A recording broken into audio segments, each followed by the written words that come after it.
So తను అడిగా ఏం కావాలి నీకు చెప్పు అని. అసలు నాకైతే ఏం వద్దంది. ఐఎమ్ సో హ్యాపీ దట్ తేజ్లో వెళ్ళి నా కోసం తెచ్చి రికార్డ్ చేశారని. సో నేనైతే షాక్డ్ అనమాట, అనుకోలేదు గైస్ ఇలా జరుగుతుంది అనేసి. So it was the beautiful journey తేజ్తో. అండ్ సడన్గా చూస్తే ఈ బాట్ మీ and iPad and DJ mic అనమాట నా ఎడిటింగ్ పర్పస్ కోసం. అండ్ నేను షాక్ అయ్యాను. బేసిక్గా నా దగ్గర ఒక ట్యాబ్ ఉంది.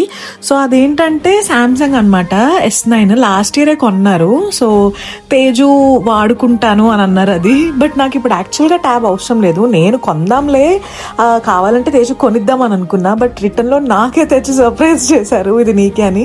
అండ్ నైట్ 12కి అనుకోకుండా ఆయన వచ్చి కేక్ ఎతుకుతున్నారనమాట. ఆయన చూసిన కేక్ నేను స్టీల్ చేసేసి నేనే తెచ్చి ఇన్ రిటర్న్ సర్ప్రైజ్ చేశా. It was a beautiful thing.